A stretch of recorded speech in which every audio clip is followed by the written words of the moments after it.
Albert Breer in his snippets yesterday on SI wrote, I confirm Mike Silver's report that the Browns got trade offers for Dillon Gabriel on the Saturday morning of draft weekend, which essentially confirms the interested teams were prepared to take him in the fourth. According to multiple well-placed sources, the Cleveland Browns quarterback room has reached a breaking point. Shedeur Sanders has filed a major lawsuit against teammate Dillon Gabriel, demanding millions in damages. This action comes after weeks of alleged sabotage, character attacks, and a calculated effort to harm Sanders' standing within the team. This isn't the usual friction seen in a quarterback competition.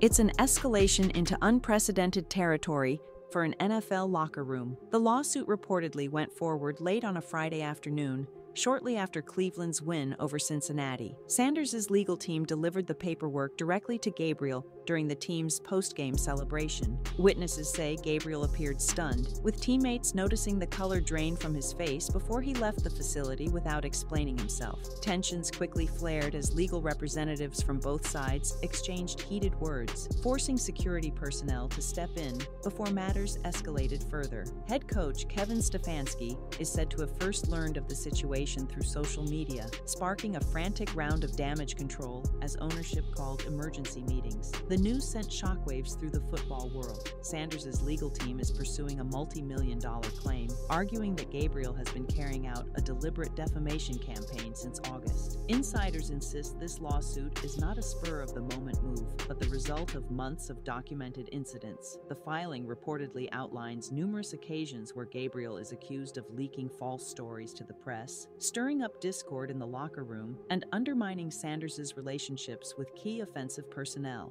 Evidence allegedly includes text messages, audio recordings, and eyewitness accounts from teammates who were unsettled by Gabriel's actions. What Sanders expected to be a fair competition between professionals, according to these claims, instead became a targeted effort to destroy his credibility while portraying Gabriel as the sympathetic figure in a messy internal power struggle. The fallout inside the Browns facility has been immediate and severe. Some veteran players have taken sides, while others are trying to remain neutral. Offensive linemen are caught between loyalties, receivers are avoiding public comment, and defensive players have reportedly expressed exhaustion over the ongoing turmoil. The chemistry the team worked to build all season appears to have vanished overnight. Such a divide will be nearly impossible to repair in time to save their playoff hopes, and the timing late in the season makes the damage even worse. Beyond the locker room, the legal implications for the organization are staggering. It's rare enough for a team to have off-field disputes, but two active players suing each other in the middle of the season is unheard of.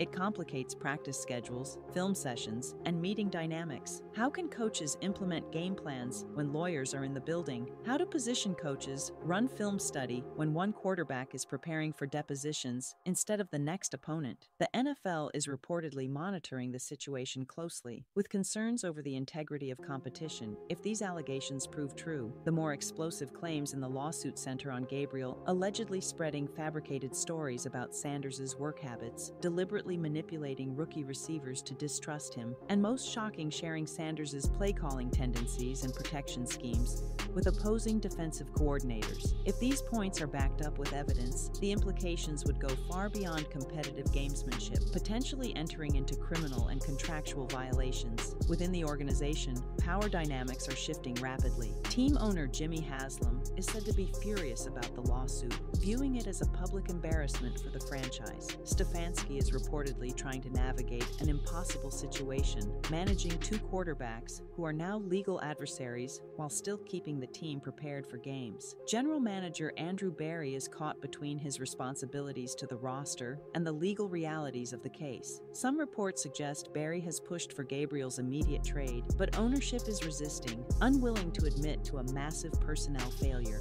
This saga isn't just about one quarterback beating out another for the starting job. It's become a full-scale crisis that exposes exposes deeper issues within the Browns' organizational structure. Those familiar with the locker room say Stefanski's reluctance to address the matter publicly is telling. He appears to be watching the culture he built collapse before his eyes, with no real way to stop it. Traditional leadership strategies are failing in the face of an unprecedented situation. Interestingly, despite the controversy, there are reports of veteran players quietly supporting Sanders' decision to take legal action. This suggests that, for some inside the team, Gabriel's conduct has crossed unspoken lines of professional respect. Still, lawsuits depend on hard proof, and Sanders' legal team appears ready to provide it.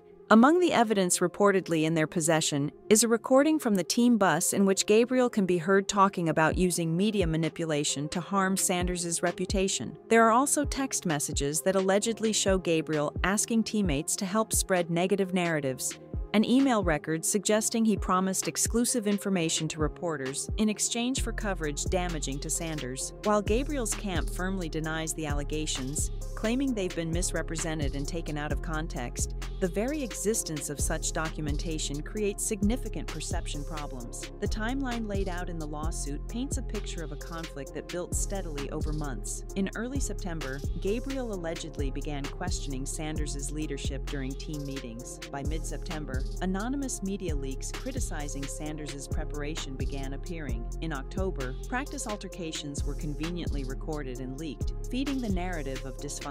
In November, Gabriel is accused of organizing a faction within the locker room to file a complaint about supposed favoritism. By December, Sanders had reached his breaking point and moved forward with legal action. The financial stakes are massive. Sanders' legal team is reportedly seeking damages for lost endorsements, harm to his reputation, emotional strain, and punitive awards. Given Sanders' projected career earnings and marketability, legal experts say the judgment could reach 8 figures if he wins. Gabriel, on the other hand, is still on a rookie contract that likely won't come close to covering his legal costs, and a ruling against him could effectively wipe out his financial future. In trying to harm Sanders' career, he may have put his own in jeopardy. Kevin Stefanski's continued public silence is drawing increasing attention. Some believe he's protecting the franchise by avoiding public comment, while others see a coach simply overwhelmed by the scale of what's happening around him. Reports suggest he held an emergency team meeting after the lawsuit was announced, delivering a short message about focusing on football.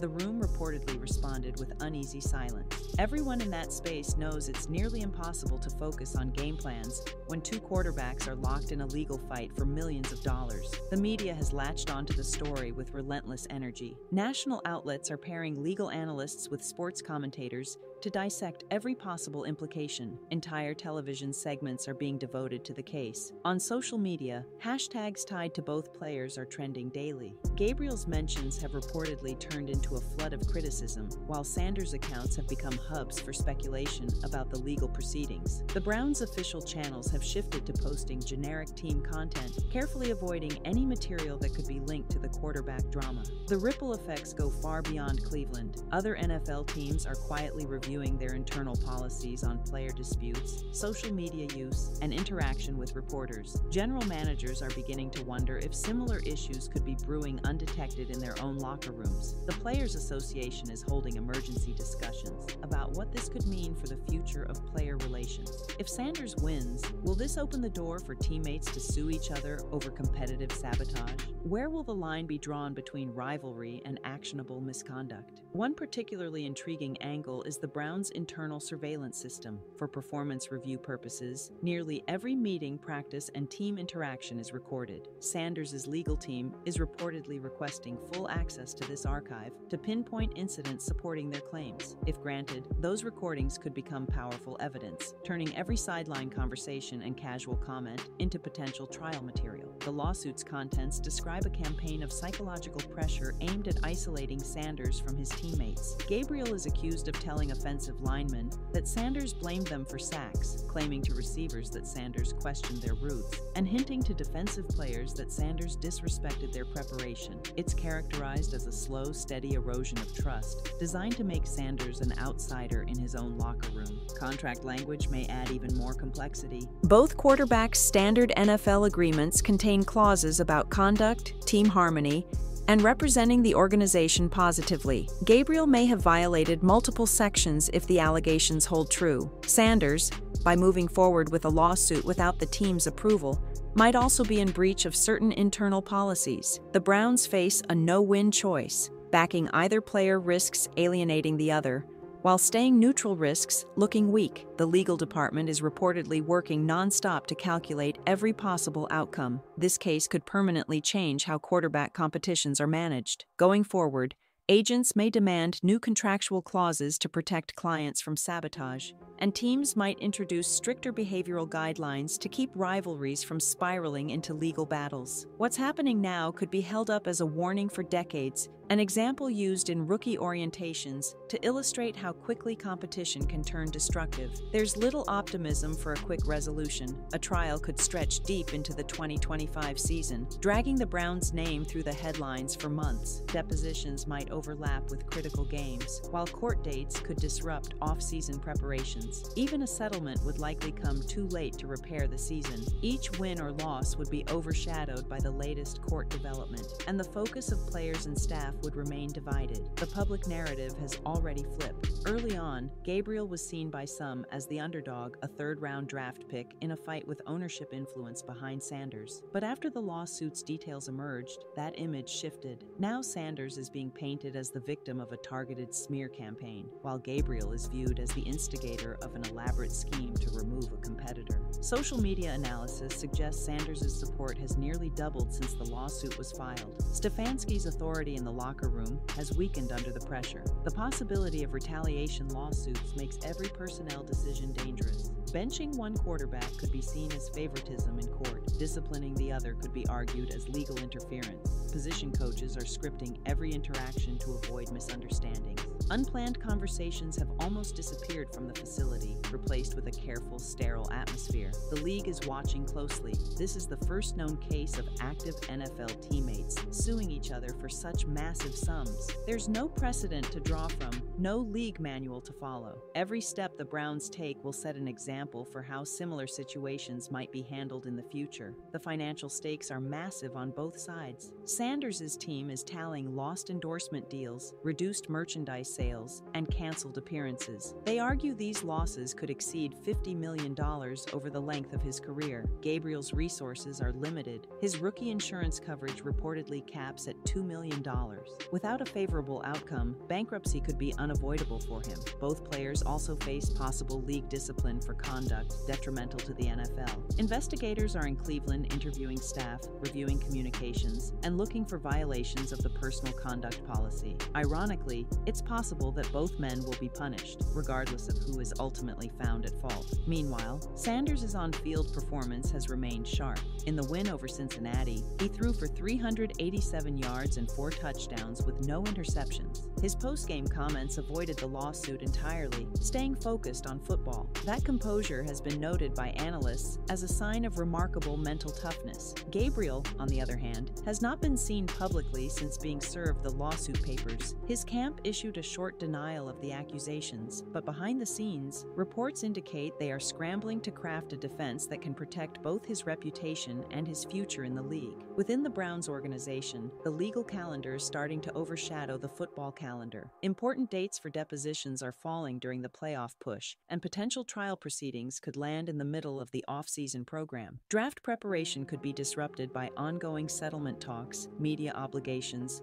and the constant churn of new revelations. Every football-related plan now has to be weighed against the realities of an active, high-profile lawsuit. Many former players have weighed in publicly, and their reactions have been telling. Hall of Fame quarterbacks and Super Bowl champions have expressed disbelief that a competition for a starting job could escalate into this kind of legal warfare. They've compared it to their own playing days, where battles for roster spots were intense, but still rooted in professional respect. To them, this case represents a collapse of the unwritten code that has traditionally governed competition at the highest level. The psychological toll on everyone involved is considerable. Sanders and Gabriel both face enormous personal and professional stress, and sources close to the team say the atmosphere in the facility feels like a pressure cooker. Teammates are caught in the middle, wary of saying the wrong thing to either side. Coaches are operating under constant tension, mindful that any offhand comment or decision could become part of the legal record. Sports psychologists believe that even if the lawsuit ends quickly, the damage to trust and team cohesion could take years to repair. Behind the scenes, there have been attempts to find a resolution.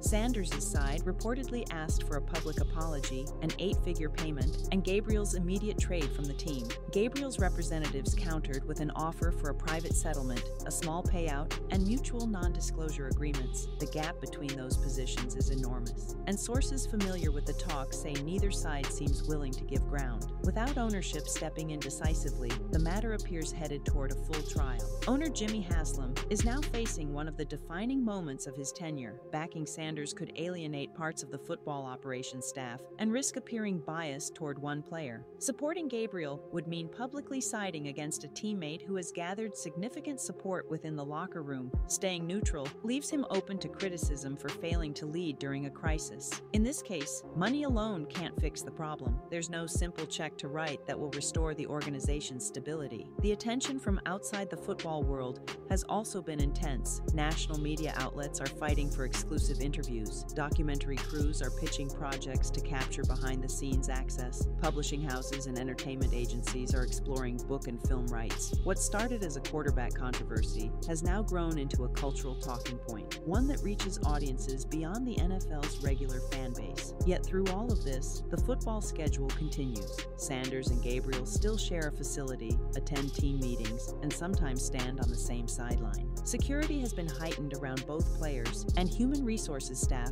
are reportedly present during any unavoidable interaction between them. The situation resembles managed coexistence more than team unity, with legal representatives, PR handlers, and administrative personnel acting as constant intermediaries. Other players around the league are watching the case closely, understanding that the outcome could reshape the nature of professional competition. If the court rules in Sanders' favor, it could create a new legal pathway for players who believe they've been undermined by teammates. That possibility raises fundamental questions about trust in a team sport. If competitors start seeing each other as potential legal risks, collaboration could give way to guarded self-preservation. The scope of the lawsuit makes it clear that the stakes extend far beyond two careers. The outcome could influence how teams write contracts, how coaches manage internal disputes, and how the NFL defines acceptable behavior in competition. It's a precedent-setting moment, one with the potential to alter the culture of professional sports. Despite all of this, the Browns still have games to play.